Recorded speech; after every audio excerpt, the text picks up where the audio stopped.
नमस्कार welcome to cooking with इচ্ছে आशा करी आमार सब दर्शक श्रोता भालो आछेन।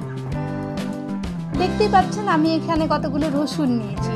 रसुन जा हार्टके भालो राखे, ओजनके नियंत्रण करे, कोलेस्ट्रलके भालो आमादेर नियंत्रण करे, हाई प्रेसारके नियंत्रण करे, आरो अनेक किछु निউট্রিশন भ্যালু एर भालो। आयुर्वेद जुग থেকে আমরা রসুন নানা কাজে ব্যবহার করে আসছি। সেই রসুন দিয়েই আজ আমার তৈরি হবে একটা দুর্দান্ত রেসিপি। এখানে আমি 4 গাঁটি রসুন ছাড়িয়ে পরে খোসা ছাড়িয়ে দেখতে পাচ্ছেন ছোট ছোট কেটে নিয়েছি। পেঁয়াজ নিয়েছি একটা বড়, আর আলু নিয়েছি আমি একটা বড়, আর 3টে লঙ্কা। প্রথমে আমি কড়াইয়ে তেল গরম করব। কড়াইয়ে তেল গরম করে আমি একটু রসুন কড়াইটার মধ্যে দিয়ে দিলাম। দিচ্ছি আলু যেগুলো কেটে রেখেছি সেগুলো, পেঁয়াজ। রসুনটা প্রথমে দেবেন একটু, তাহলে ফ্লেভারটা দুর্দান্ত হবে। সব পেঁয়াজ রসুন দিয়ে দিচ্ছি। আপনারা যারা আমার চ্যানেল নতুন দেখছেন তাদের কাছে অনুরোধ, চ্যানেলটিকে সাবস্ক্রাইব করে আমার পাশে থাকুন, আর বেল আইকনটাকেও প্লিজ প্রেস করে দেবেন, তাহলে সবচেয়ে প্রথমে যে কোনো মেনু পৌঁছে যাবে শুধুমাত্র আপনার কাছে। একটু নেড়ে দিলাম। রান্নাতে যে ফ্লেভারটা বেশি অ্যাড করতে চাইবে সেটাই কিন্তু প্রথমে একটু দেবেন। আরও আমি রসুনগুলো ওপর থেকে দিয়ে দিলাম। এখানে আমি রসুনেরই চচ্চড়ি বানাবো, তাই রসুনটাকে প্রথমে দিলাম। ভালো লাগলে প্লিজ আমার রেসিপিটাকে লাইক করতে ভুলবেন না। দিয়ে দিলাম হলুদ। যদি কেউ আলু না খেতে চান তাহলে আলুটাকে দেবেন না, তাহলে এটা আরও বেশি হেলদি হবে, কিন্তু আলুটা দিলে টেস্টি হবে, তাই আমি আলুটাকে অ্যাড করেছি। এটা দুর্দান্ত খেতে লাগে। যদি আপনার কাছে কিছুই সবজি না থাকে, শুধু এটা দিয়ে অনেকটা আপনি খাবার খেতে পারবেন, আর গ্যারেন্টি বাড়ির সবাই খুব এনজয় করে খাবে। দিলাম স্বাদ মতো নুন।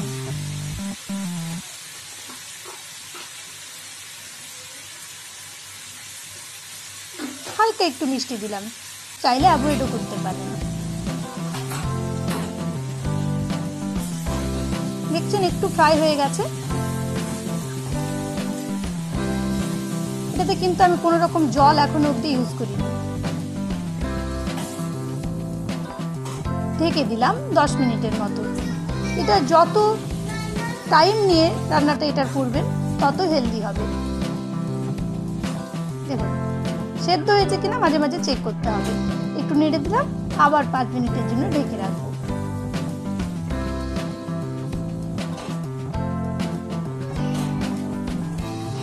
সেদ্ধ হয়ে গেছে আলুগুলো। আলু সেদ্ধ হওয়া মানে সবকিছুই সেদ্ধ হয়ে গেছে, আর দুর্দান্ত দেখতে লাগবে। মাঝে মাঝে নিচে এরকম ভাবে ধরে যাবে, একটু নেড়ে দেবেন।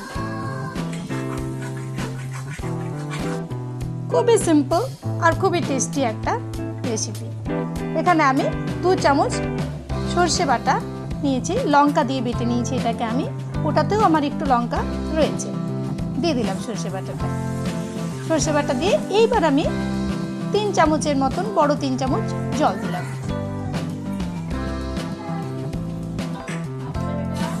আরও 2 চামচের মতন জল দিলাম, তাহলে একটু রসালো হবে।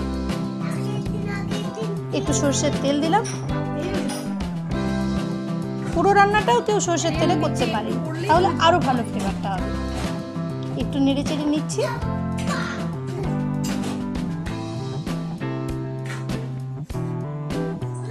সব কিছু ভালোভাবে মিশ্রণ হবে এটাতে।